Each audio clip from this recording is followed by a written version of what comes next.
Good morning, नमस्कार। देखिएगा एक बार पुनः आप सबका हार्दिक स्वागत है। हम जो हमने कल एक छोटी सी पहल की है, एक पार्टनरशिप को स्टार्ट किया है, 12th का जो नया बैच हमने स्टार्ट किया है, उस बैच के माध्यम से और आज की इस अपनी सेकंड क्लास के अंदर हम उस टॉपिक को आगे बढ़ाएंगे और साथ में उन छोटी-छोटी चीज़ों पर फिर से डिस्कस करेंगे, जो हमने कल समझा था। जैसा कि मैंने आपको कल भी बताया कि जो समय है हमारा, जो फिलहाल हम इस टाइम को देख रहे हैं या जान रहे हैं, उस टाइम को ध्यान में रखते हुए स्टडी करनी है। देखिए 12th में आप लोग आ चुके हो, बोर्ड एग्ज़ाम है और टाइम काफ़ी है हमारे पास में। सबसे मेन बात हमारे पास में टाइम खूब है और उस पूरे टाइम का सूटेबल यूज़ करना है। मैंने कल भी एक पॉइंट कहा था आपके सामने कि न केवल सिलेबस, हमें सिलेबस से बहुत कुछ नया पढ़ना है, कुछ जानना है, सीखना है। आज मेरे सभी साथी लाइव क्लास में आ चुके हैं, बहुत-बहुत धन्यवाद। और साथ में हमने जो कल थोड़ा-सा स्टार्ट किया था, पार्टनरशिप को लेकर हल्का सा मीनिंग समझाया था, एक कॉन्सेप्ट भी क्लियर किया था। वो ऐसा कॉन्सेप्ट था जो आप जनरली 11th क्लास की बिज़नेस स्टडी में पढ़ चुके थे। आज का हमारा टॉपिक रहेगा पार्टनरशिप्स क्या होती है। जैसे कल हमने समझा तो दी थी कि एटलीस्ट फाइनली पार्टनरशिप होती क्या है। पार्टनरशिप का मतलब हमने जाना था, दो या दो से अधिक व्यक्ति मिलकर किसी कारोबार को करते हैं, लाभानी बांटते हैं, बिजनेस करेंगे और साथ में प्रॉफिट एंड लॉस को शेयर करेंगे। वो हमारा पार्टनरशिप था। पार्टनरशिप के अंदर कल हमने पार्टनरशिप डीड समझाया था आपको। देखिए बेटा, एक पॉइंट और वापस आपको कह देता हूँ, टाइम आपके पास इतना सफिशिएंट है कि आप एक एक चीज को बहुत डीपली समझ सकते हो और समझना काफी इंपॉर्टेंट रहेगा अपने इन फ्यूचर के लिए। नेक्स्ट, पार्टनरशिप डीड का मीनिंग जाना था हमने कि जो पार्टनर्स होते हैं उन सब के बीच जो रिटर्न एग्रीमेंट होता है, लिखित समझौता, उसे पार्टनरशिप डीड कहते हैं। कल एक और पॉइंट हमने क्लियर किया था कि पार्टनरशिप डीड नहीं बनाया जाए। यदि पार्टनर्स ने पार्टनरशिप डीड नहीं बनाई है, उस कंडीशन में आपको क्या करना है। उस कंडीशन में आपको भारतीय साझेदारी अधिनियम 1932 के प्रोविजन अप्लाई किए जाते हैं और उन प्रोविजंस को हमने अपनी लास्ट क्लास में थोड़ा सा समझ के उससे रिलेटेड कुछ प्रैक्टिकली पॉइंट भी क्लियर किया था। आज हम उससे आगे बढ़ते हैं। पार्टनरशिप डीड के बाद हमारे पास में आता है पार्टनर्स कैपिटल। एक पॉइंट आएगा पार्टनर्स कैपिटल। देखिए इस चैप्टर में थ्योरी कुछ हद तक कम ही है, ज़्यादा थ्योरी नहीं है, बट जो भी पॉइंट है उन्हें थोड़ा सा डीपली समझना होगा। वर्ड आया हमारा पार्टनर्स कैपिटल, हिंदी में कहते हैं साझेदारों की पूंजी। देखिए कैपिटल क्या होता है। First point, what is capital. Capital वो अमाउंट होता है जो एक पर्सन अपने बिजनेस में इन्वेस्ट करता है प्रॉफिट अर्न करने के लिए। हम इसकी सामान्य डेफिनेशन जाने तो लाभ के उद्देश्य से लगाया गया धन हम पूंजी कहते हैं। जो बिजनेस लगाया गया है, बिजनेस में जो पैसा जितना इन्वेस्ट किया गया है, वो हमारे लिए कैपिटल है।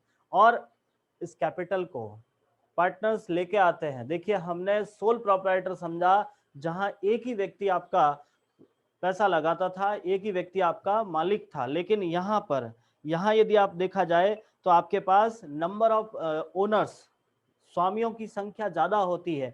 मैं पार्टनर्स को स्वामी ही कहूंगा। जो आपके पार्टनर है वो आपके स्वामी कहलाएंगे और स्वामियों की संख्या ज्यादा है। तो जितने पार्टनर पैसा लाएंगे उसे हम कहते हैं partners capital. Clear. Partners capital क्या होता है, समझ में आ गया कि पार्टनर्स कैपिटल कहते किसे है। तो जो पार्टनर्स है, जितने साझेदार हैं, क्योंकि देखिए एक सामान्य बिजनेस में व्यक्ति काम करता है उसे हम कंपनी का मालिक कहते हैं, व्यापार का मालिक कहते हैं, स्वामी कहते हैं। बट यहाँ साझेदारी में जो व्यक्ति काम करेगा, जो पैसा लगाएगा, उसे पार्टनर कहेंगे। और जो हमारा पार्टनर है, वो पार्टनर जो पैसा लाएगा उसे हम बोलते हैं partners capital. Is it clear? कोई doubt Kusum ji? Okay, next आगे बढ़ते हैं। अब इस पार्टनर्स कैपिटल से रिलेटेड हमारे यहाँ पे एंट्रीज होती है, हमारे यहाँ पे अकाउंट मेंटेन होते हैं। देखिए आपका पार्टनर जो पैसा लेके आया है, वो कितना पैसा किस बेस पे रखा जाएगा, कैसे, कौन कौन से मेथड्स है, तो यहाँ पर हम कुछ कैपिटल को रखने की मेथड्स होते हैं, पूंजी रखने की विधियां। एक पॉइंट आता है पूंजी रखने की विधियां, पूंजी रखने की विधियां, मेथड ऑफ कैपिटल। कैपिटल कितने तरीके से आप देखो, सिर्फ अकाउंटिंग करने का तरीका है, आखिर कैपिटल कैपिटल ही होती है, बट अकाउंटिंग करने का तरीका होता है, जिसमें हमारे पास दो मेथड आती हैं। पहला मेथड है फिक्स कैपिटल मेथड, दूसरा है फ्लैक्चुएटिंग कैपिटल मेथड। दो मेथड है हमारे पास, फिक्स कैपिटल मेथड और सेकंड है फ्लैक्चुएटिंग कैपिटल मेथड। देखिए फिक्स कैपिटल क्या होता है, फ्लैक्चुएटिंग क्या होता है। हिंदी में कहे तो इसको बोलते हैं स्थिर पूंजी, इसको कहते हैं परिवर्तनशील पूंजी। एक सिंपल सा थॉट है, मैं आपके सामने एक प्रश्न रखता हूँ, ए और बी जिसने 2 लाख 3 लाख रुपए लगाकर बिजनेस स्टार्ट किया, ठीक है, 2 लाख और 3 लाख। पहला आपसे ये प्रश्न पूछता हूँ, बिजनेस क्यों करते हैं। हमने हर बार यही प्रश्न आपसे किया है जब भी हमने कुछ नया सीखा है, एक व्यक्ति बिजनेस क्यों करता है। क्या आप मुझे बता सकते हो बिजनेस क्यों किया जाएगा? आप कमेंट में लिख के बता सकते हो कि एक पर्सन क्यों बिजनेस करता है, what is the purpose of business. बहुत बढ़िया कुसुम जी, प्रॉफिट के लिए, वेरी नाइस, सही बताया आपने। देखिए प्रॉफिट करने के लिए जो पर्सन बिजनेस कर रहा है एटलीस्ट, हाँ बहुत बढ़िया बहुत बढ़िया, जो प्रॉफिट अर्न करना है। देखिए जब प्रॉफिट होगा, मैं आपसे एक और प्रश्न करता हूं, जब हमने 11th में हमने समझा था प्रॉफिट निकालने के लिए हमने अकाउंट बनाया था, प्रॉफिट एंड लॉस अकाउंट, याद होगा आपको, हमने ट्रेडिंग अकाउंट और प्रॉफिट एंड लॉस अकाउंट बनाया था, याद है आपको? आपने profit and loss, yes very nice, profit and loss निकालने के लिए ट्रेडिंग पीएनएल बनाया था। अब ट्रेडिंग और पीएनएल से आपके पास नेट प्रॉफिट आया था, उस नेट प्रॉफिट को हमने कहां ट्रांसफर किया? सोचिए उस बात को, जो हमने नेट प्रॉफिट निकाला था उस नेट प्रॉफिट को हमने लास्ट बैलेंस शीट में, वेरी नाइस, बैलेंस शीट में कहां लिखा था? कुसुम जी आपने लिखा बैलेंस शीट में, बहुत बढ़िया, सही आंसर है, बट बैलेंस शीट में कहां लिखा था आपने? याद कीजिएगा, कैपिटल में ऐड किया, वेरी नाइस, बहुत बढ़िया हेतल जी। बहुत इस तरह से यदि आप पढ़ोगे ना तो बहुत मजा आएगा आपको, और जो चीजें आपने 11 में सीखा है, वेरी नाइस वेरी नाइस, जो आपने 11th में सीखा है उसी चीज को हम प्लेटफॉर्म रखते हुए आगे बढ़ेंगे। तो अब मेरी बात सुनना 1 मिनट के लिए, कि आपको प्रॉफिट हो गया, जो प्रॉफिट हुआ था वो हमने कैपिटल में ऐड किया था। तो इस फाइनली एक बात हम यहाँ से क्लियर कर लेते हैं कि यदि पार्टनर्स को प्रॉफिट होता है, when the partners have the profit then increase the capital. एक सिंपल सी बात है, जब प्रॉफिट होगा तो पूंजी बढ़ेगी, कैपिटल बढ़ेगी। समझ रहे हो मैं क्या कह रहा हूं? कि जैसे ही आपके पार्टनर्स को प्रॉफिट होगा कैपिटल बढ़ जाएगी, that mean capital will be change, capital change हो जाएगा। आप बिजनेस, जैसे आपने आज पूंजी लगाई 2 लाख रुपए 3 लाख रुपए, 1 साल पूरा हो गया, इन दोनों को मिलकर 2 लाख रुपए का प्रॉफिट हो गया, दोनों ने बराबर बांट दिया, तो इनकी कैपिटल तो चेंज होगी या वही रहेगी? ये बताइए, मैं तो आपसे ये प्रश्न कर रहा हूं, कैपिटल चेंज होगी या नहीं होगी? मेरा प्रश्न आपसे ये है, होगी, कैपिटल बढ़ जाएगी। प्रॉफिट होगा तो कैपिटल बढ़ेगी और लॉस होगा तो कैपिटल कम हो जाएगी, ये मेरा पॉइंट आपको समझाना है। तो अब हम बात करते हैं, अब सुनना मेरी बात, जो मैं समझाने की कोशिश कर रहा हूं, ध्यान से सुनिएगा। फिक्स कैपिटल और फ्लैक्चुएटिंग कैपिटल, तो देखिए यहां प्रॉफिट और लॉस होने के लिए बहुत सारे पॉइंट होते हैं, पर्टिकुलर एक ऐसा पॉइंट नहीं है कि जिसके के कारण हम ये बता दें कि हमको प्रॉफिट हो रहा है लॉस हो रहा है। बहुत सारे ऐसे एडजस्टमेंट है जिसके कारण हमें प्रॉफिट भी होता है लॉस भी होता है, और उन पॉइंट्स पर हम यहाँ पे डिस्कस भी करेंगे अभी 10 मिनट के अंदर। लेकिन हमारा पॉइंट यहाँ पे ये आता है कि फिक्स कैपिटल में किसी भी एडजस्टमेंट से कैपिटल बदलता नहीं है, वो ही वैल्यू रहती है। फिक्स कैपिटल का मतलब होता है कि आपकी कैपिटल का बैलेंस सेम रहता है, किसी भी एडजस्टमेंट से वो वैल्यू बदलेगी नहीं, लेकिन फ्लैक्चुएटिंग में बदलती है। परिवर्तनशील है मतलब कैपिटल बदलेगी, फिक्स में कैपिटल बदलती नहीं है। Any doubt?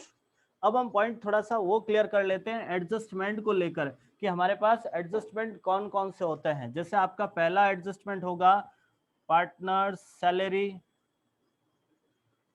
दूसरा एडजस्टमेंट होता है पार्टनर्स कमीशन, फिर आता है इंटरेस्ट ऑन कैपिटल, और एक आएगा इंटरेस्ट ऑन ड्राइंग, एक आता है आपका प्रॉफिट एंड लॉस एप्रोप्रिएशन। ये ओवरऑल मैंने आपको 5 एडजस्टमेंट देखे हैं हमने, partner salary, partners commission, partner interest on capital, interest on drawing, PNL appropriation. ये कुछ ऐसे एडजस्टमेंट है, इनको एडजस्टमेंट कहते हैं। एडजस्टमेंट तो आप पढ़ के आए हो, आपको पता ही है 11 में बहुत सारे थे, आउटस्टैंडिंग, एक्कर्ड, इन बहुत सारे थे। उसी के लेवल के यहाँ पे भी एडजस्टमेंट होता है, थोड़ा सा अलग है बट थोड़ा समझना। ये सारे एडजस्टमेंट हैं, इनके होने से कैपिटल बढ़ती है घटती है, बढ़ती घटती तो है, बट हमारे पास दो अलग अलग मेथड हमने स्टार्ट किए हैं। इन दोनों मेथड्स के अंदर क्या होता है, फिक्स कैपिटल में इनको नहीं लेना है, फ्लैक्चुएटिंग में इनको लेना है। तो इसी बेस को थोड़ा सा समझने की कोशिश करते हैं कि फिक्स क्या होता है और फ्लैक्चुएटिंग क्या होता है। बड़े ही ध्यान से समझना, एक हल्की सी नोटबुक और पेन अपने पास रखना, जब चाहो उसे हल्का सा नोट डाउन जरूर कीजिएगा, क्योंकि बहुत छोटी छोटी चीजें ऐसी होती है जो हम प्रॉपरली लिख के नहीं भेज पाते हैं, आपको खुद को उसे नोट करना होता है। फिक्स कैपिटल मेथड, देखिए इन दोनों में अंतर थोड़ा सा समझ लेना कि दोनों में डिफरेंट क्या है। एटलीस्ट दोनों है तो कैपिटल ही, दोनों ही कैपिटल है, बट फर्क है दोनों में। वो क्या फर्क है थोड़ा सा क्लियर करते हैं। फिक्स कैपिटल में आपके पास पार्टनर्स से रिलेटेड दो खाते खोले जाते हैं, partners capital account, partners current account. और फ्लैक्चुएटिंग में एक ही खाता खोला जाता है, partners capital account. First point, fix capital में साझेदारों से संबंधित दो खाते खोले जाते हैं, पार्टनर्स कैपिटल और पार्टनर्स करंट अकाउंट। साझेदारों का पूंजी खाता और साझेदारों का चालू खाता है। Any doubt? दोनों पॉइंट क्लियर है? बेटा रिप्लाई करोगे तो मजा आएगा पढ़ने में और मुझे भी पढ़ाने में। Yes, very nice. Partners capital क्या होता है, करंट क्या होता है, इन दोनों को थोड़ा सा क्लियर करते हैं। पार्टनर्स कैपिटल क्या है, करंट क्या है। पार्टनर्स कैपिटल, देखिए जब फिक्स कैपिटल मेथड हो तो पार्टनर्स कैपिटल में केवल दो ही ट्रांजैक्शन से कैपिटल का वैल्यू बदलेगा। पार्टनर्स कैपिटल में दो ही ऐसे ट्रांजैक्शन होते हैं जिससे इसका वैल्यू बदलेगा, और वो होता है एक तो एडिशनल कैपिटल और कैपिटल विथड्रॉ। दो ऐसे ट्रांजैक्शन है जिससे कैपिटल का वैल्यू बदल जाता है पार्टनर्स कैपिटल। तो इसके लिए एक लाइन हम समझते हैं, जैसे मैं बोल रहा हूँ थोड़ा सा लिखने की कोशिश करना। हालांकि मैंने कल इसके नोट्स भेज दिए हैं आपको, वैसे और किसी को चाहिए तो आप बता दीजिएगा, मैं अपने इस वीडियो के डिस्क्रिप्शन में अपना नंबर डाल दूंगा, वहाँ से आप कांटेक्ट कर सकते हो। वहाँ से भी मैं आपको डायरेक्टली, जिसके व्हाट्सएप पे ऐड नहीं हो तो मुझे बता देना, मैं व्हाट्सएप पे वापस भेज दूंगा। हमने इसके प्रॉपरली नोट्स भी भेजे हैं, जहाँ तक आज हम पढ़ेंगे वहाँ तक के एडवांस हम नोट्स दे चुके आपको। पार्टनर्स कैपिटल और पार्टनर्स करंट, स्थिर पूंजी विधि में साझेदारों से संबंधित दो खाते खोले जाते हैं, साझेदारों के पूंजी खाते और साझेदारों के चालू खाते। लेकिन परिवर्तनशील पूंजी में केवल साझेदारों का पूंजी खाता खोला जाता है। ये है हमारा फर्स्ट पहला अंतर। यदि आप उसको इंग्लिश में समझना चाहो, नॉर्मली ये कहते हैं कि in the fix capital method related to partners we have two account opened, first one is partners capital and second is partners current, but in the fluctuating method only one account is opened for the partners capital account. Clear? Any doubt? Second point, partners capital, स्थिर पूंजी विधि में partners capital का balance केवल, सुनना मेरी बात, fix capital method में partners capital का बैलेंस केवल एडिशनल कैपिटल लाने से और कैपिटल निकालने से चेंज होता है। यदि आप एक्स्ट्रा एडिशनल कैपिटल लेके आ रहे हो, एडिशनल कैपिटल का मतलब होता है साल भर में यदि आपने कोई एक्स्ट्रा पैसा लाया है तो कैपिटल बढ़ जाएगी, और यदि आपने पैसा निकाल लिया है तो कैपिटल घट जाएगी। अब पैसा निकालने से रिलेटेड दो पॉइंट होते हैं, इस पॉइंट को थोड़ा सा क्लियर कर लेते हैं। एक अच्छा कॉन्सेप्ट है, समझने की कोशिश करना। हम लिखते हैं अमाउंट विथड्रॉ। अमाउंट विथड्रॉ का मतलब होता है पैसा निकालना। अब पैसा आपने दो तरीके से निकाला है, या तो कैपिटल में से निकाला है या प्रॉफिट में से निकाला है। कैपिटल में से निकाला उसको तो बोलते हैं कैपिटल विथड्रॉ, और प्रॉफिट में से निकाला उसे कहते हैं ड्रॉइंग। अब आपके दिमाग में प्रश्न चला, सर ये क्या है, थोड़ा सा इसको क्लियर कर लेते हैं। पैसा निकालना तो समझ में आया है, ये तो आप 11 में भी समझे हो कि यदि प्रोपराइटर को, यदि आपके स्वामी को खुद के खर्चे के लिए, पर्सनल यूज के लिए पैसा निकाल दिया जाता है, बिजनेस से निकाल दिया जाता है, तो उसे बोलते हैं हम पैसा निकालना। अब प्रश्न हमारे पास में दो है कि आप कैपिटल से निकाल रहे हो या प्रॉफिट से निकाल रहे हो। देखो सुनना मेरी बात, मान लेते हैं आपके बिजनेस में ए है, ए ने 2 लाख रुपए का कैपिटल लगाई है। अब प्रश्न ये रहता है 2 लाख रुपए पूरा का पूरा कैश तो होगा ही नहीं, भाई पूरा कैश तो नहीं होगा ना, क्योंकि बिजनेस स्टार्ट करने के टाइम में आपने जो पैसा दिया है उस पैसे में आपने कुछ स्टॉक भी खरीदा होगा, कुछ फर्नीचर भी लाया होगा, उसके अलावा बिल्डिंग भी खरीदा होगा, बहुत सारा पैसा अलग अलग असेस्ट में इन्वेस्ट हो जाता है। तो जो हमने कैपिटल लगाई थी वो एज ए असेस्ट हमारे पास में पड़ी है। अब आपको पैसे की जरूरत पड़ गई, आपने अपनी कैपिटल से पैसा निकाल लिया। जैसे मान लीजिए आपके पास आपने 2 लाख लगाया था, आपने कहा मैं अब 2 लाख रुपए इस बिजनेस में नहीं देना चाह रहा, क्योंकि आप तो पार्टनरशिप कर रहे हो ना। तो पार्टनरशिप में आपने ये कहा कि जैसे मान लेते हैं अपन बात करते हैं 3 पार्टनर है, ए बी और सी। यहाँ लिख देता हूँ ए बी और सी। ए ने लाया 1,50,000, बी ने लाया 2 लाख और सी ने लाया 50,000। अब मैं आपसे प्रश्न करता हूँ कि यदि हम तीनों ने स्टार्टिंग में तो इतना इतना पैसा लाया, भाई जब स्टार्ट किया था तब सोचा कि सी ने कहा भैया मेरे पास तो पैसा इतना नहीं है, मैं तो इतना सा दे सकता हूँ, बाकी मैं मेहनत कर लूंगा, जो भी है। मतलब बहुत सारी बातें हैं, जो कुछ भी हुआ एटलीस्ट एक टाइम बाद इन्होंने कहा कि चलो अब अपना बिजनेस एक रन होने लग गया है, एक लेवल पे आ गया, अब हम एक काम करते हैं, सबका इक्वल होना चाहिए, हम सभी एक इक्वल कैपिटल लगाते हैं, सबका एक जैसा होना चाहिए। उस कंडीशन में ये क्या करेंगे, अब जैसे इन्होंने कह दिया कि सबका इक्वल होना चाहिए लाख लाख रुपए, मैं जो कह रहा हूँ समझ में आ रहा है? यस, इन्होंने कह दिया कि सबका 1,50,000 कर लीजिए। चलो ए का 1,50,000 है तो आप दोनों भी 1,50,000 कीजिए। मैं जो कह रहा हूँ समझ आ रहा है? इन तीनों ने, हेतल जी, इन तीनों ने ये डिसीजन लिया कि हमारा कैपिटल तीनों का सेम होना चाहिए, और इन्होंने कह दिया कि हम तो ए के जितना पैसा है, ए ने कहा मैंने 1,50,000 लगाया है तो मेरे कैपिटल के बराबर तीनों का होना चाहिए। अब ए का 1,50,000 है, चलो उसको तो कोई लाना नहीं, लेके जाना नहीं। बी की 2 लाख है, क्या वो पैसा लेके आएगा निकालेगा, ये बताइए? यदि बी को ए के बराबर कैपिटल करनी है तो उसे पैसा लाना है या लेके जाना है? निकालेगा। वेरी नाइस, बहुत बढ़िया। कितना पैसा निकालेगा? यदि उसे 1,50,000 करना है तो कितना पैसा यहाँ से निकाल के लेके जाएगा? 50,000। बहुत बढ़िया। और सी की बात करते हैं, यदि सी को समझते हैं, सी कितना पैसा लाएगा तब उसकी कैपिटल ए के बराबर हो जाएगी? सी का कितना पैसा होगा कि वो ए के बराबर लेके आ जाए? 1,00,000 रुपए। तो आप मेरी बात समझ रहे हो? एडिशनल कैपिटल क्या होता है, कैपिटल विड्रॉ क्या होता है? अब बी तो करेगा कैपिटल विड्रॉ, पैसा निकाल लेगा अंदर से, और सी लाएगा एडिशनल। तो आपके फ्लैक्चुएटिंग फिक्स कैपिटल में केवल यही दो ऐसे पॉइंट है जिससे आपकी कैपिटल का वैल्यू बदलेगा, एडिशनल कैपिटल लाने पे या कैपिटल विड्रॉ करने पे। Is it clear? समझ गए आप क्या कहना चाह रहा था मैं? नेक्स्ट पॉइंट, अब बात करते हैं करंट अकाउंट की, हिंदी में बोलते हैं चालू खाता।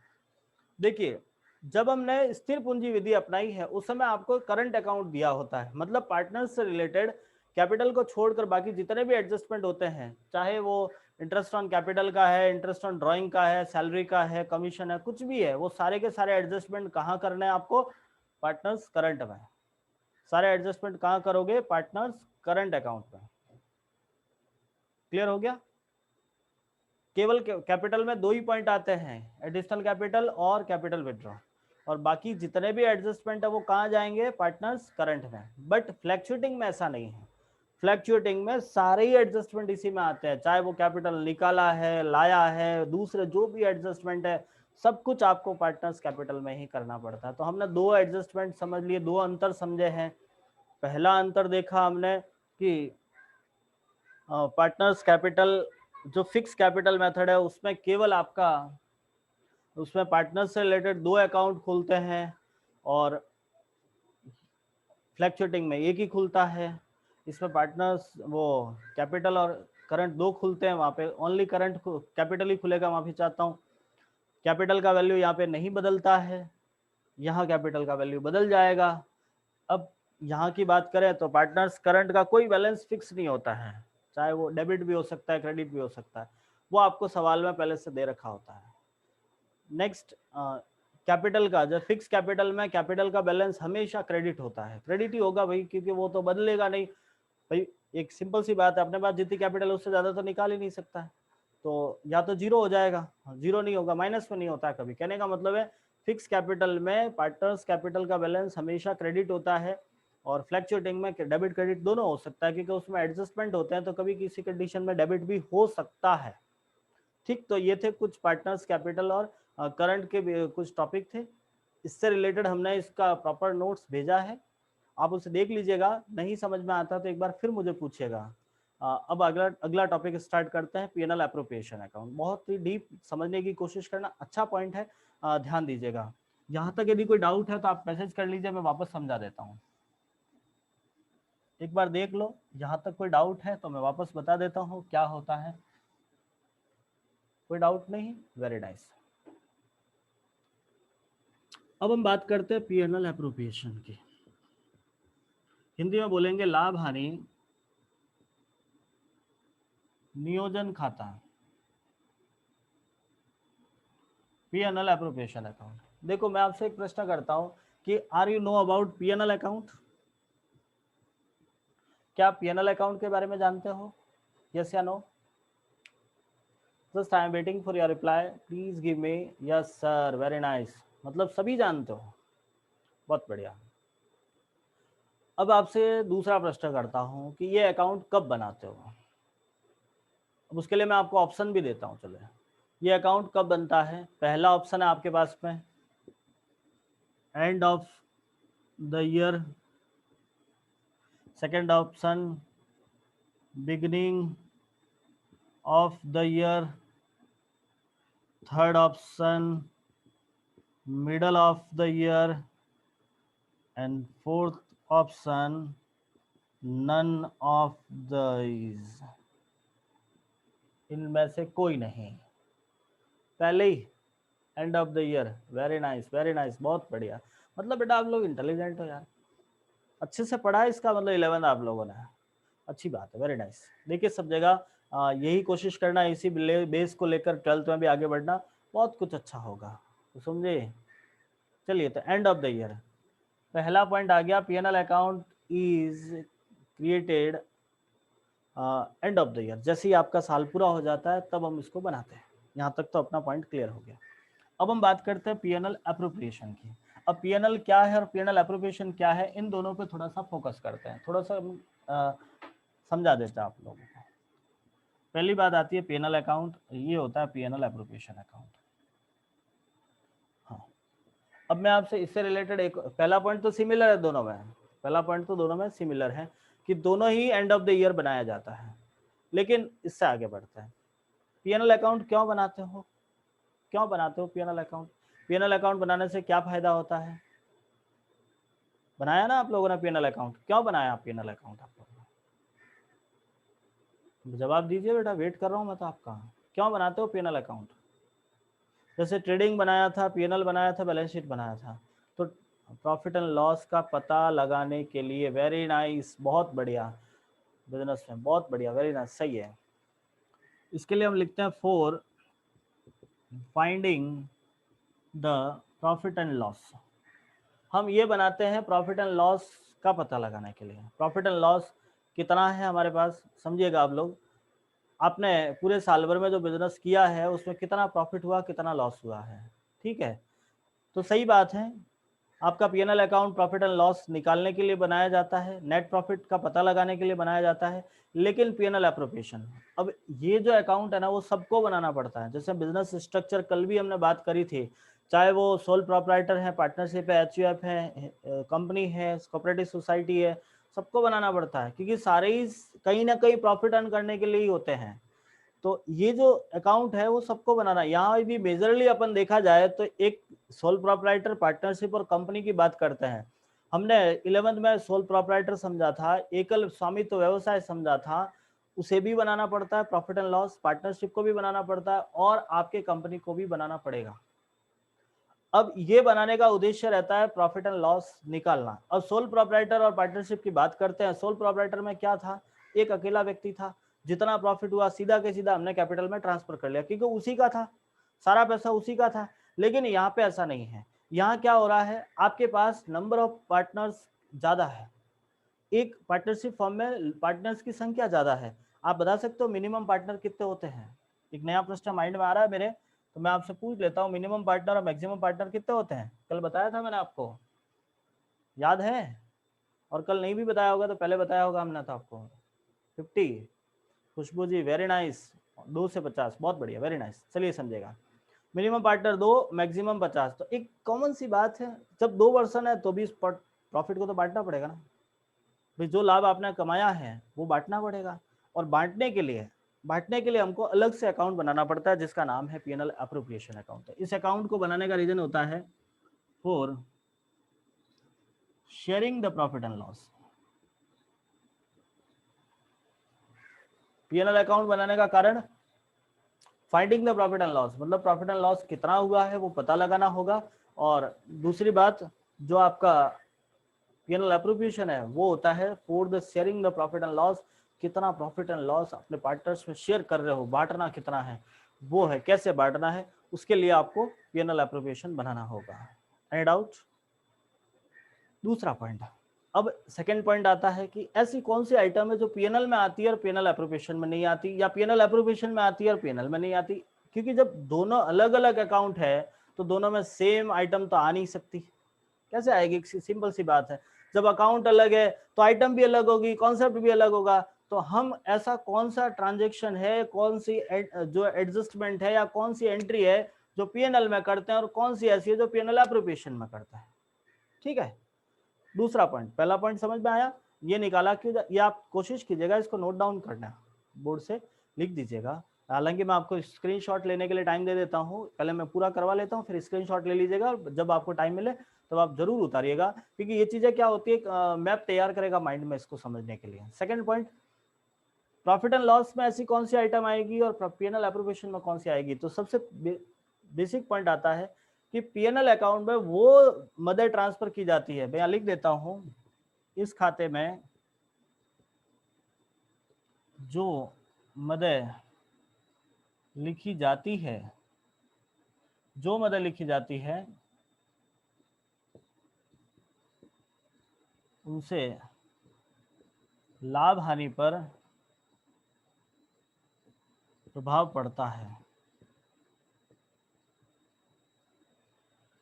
या हम इसको यूं लिख सकते हैं, इस खाते में ऐसी मदर लिखी जाती है, ऐसी मदर लिखी जाती है जिनसे जिनसे लिख देते हैं, जिनसे लाभ हानि पर प्रभाव पड़ता है। और यहाँ लिख देते हैं, इस खाते में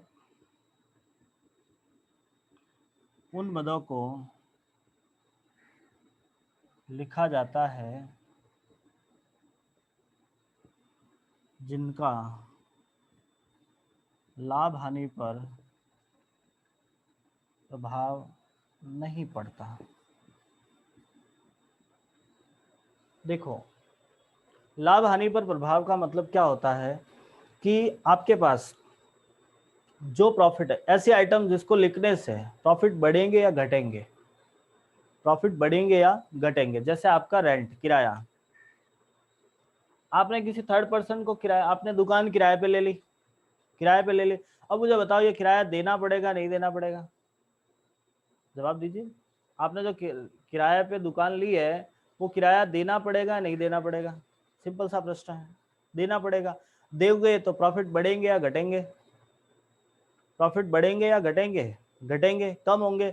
जैसे ही आप किराया दोगे, चाहे वो किसी को भी दो, चाहे वो किसी को भी दो, जरूरी नहीं है इसी पर्सन को दो, किसी को भी दो, जैसे ही आप प्रॉफिट दोगे, किराया दोगे, आपका प्रॉफिट कम हो जाएगा, होगा ही होगा। Any doubt?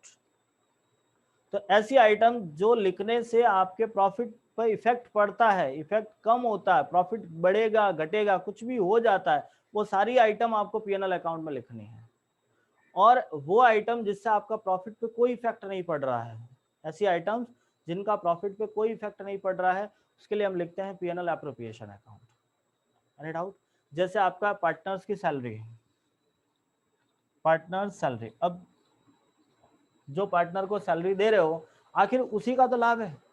आप, इसका मतलब क्या होता है, इस जेब से पैसा निकाल के नीचे वाले में डाल दिया, आपके पास तो इतना ही रहा, इतना ही रहा ना भाई। मैं कहता हूँ आपके पास 500 रुपए है, 5 जेबों में 100 रुपए है, आप ऊपर वाली जेब से निकाल के नीचे वाले में डाल दिया, तो जेब में 200 हो गए, बाकी रहे तो आपके पास 500 ही ना।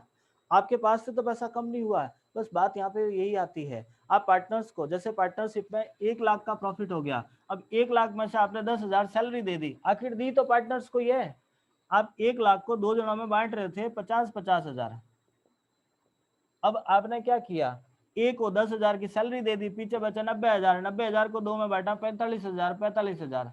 अब बात हमारे पास सामने आती है, एक का पैसा तो हो गया ना 55,000, आखिर 10,000 भी तो एक को ही मिल रहा है, आपके यहाँ से तो पैसा कम नहीं होना, पार्टनर्स का तो प्रॉफिट कम नहीं होना, इसीलिए इसको कहते हैं पीएनएल एप्रोप्रिएशन अकाउंट। तो कुछ ऐसी आइटम जो प्रॉफिट्स पे इफेक्ट होता है उसे कहते हैं पीएनएल अकाउंट के अंदर डाली जाएगी, और जिनका इफेक्ट इसमें होता है, जिसका प्रॉफिट पे इफेक्ट नहीं होता है, वो पीएनएल एप्रोप्रिएशन के अंदर आता है। तो आज हमने जनरली पार्टनर्स कैपिटल के बारे में जाना, पीएनएल एप्रोप्रिएशन और पीएनएल के बारे में जाना। कल से हम पीएनएल एप्रोप्रिएशन को स्टार्ट करेंगे, समझने की कोशिश करेंगे। एक छोटी सी बात आपको कहना चाहूँगा कि हमने जो नोट्स भेजे हैं, देखो बेटा ज़्यादा प्रेशर नहीं है, मैं आपको क्लियर कहता हूँ, उनको लिखना नहीं है। जो मैंने नोट्स भेजे हैं उनको नहीं लिखना है। अब प्रश्न आपके दिमाग में चलेगा, सर नहीं लिखना तो क्यों भेजे? वो सिर्फ पढ़ने के लिए है, अभी टाइम है आपके पास में। लिखना क्या है, ये वाला जो बोर्ड से मैं पढ़ा रहा हूँ ना, वो सारा लिखना है, डेट वाइज वो सब कुछ लिखना है, बाकी आपको एक्स्ट्रा चीज़ें नहीं लिखनी है, वो उन्हें पढ़ना है, समझना है।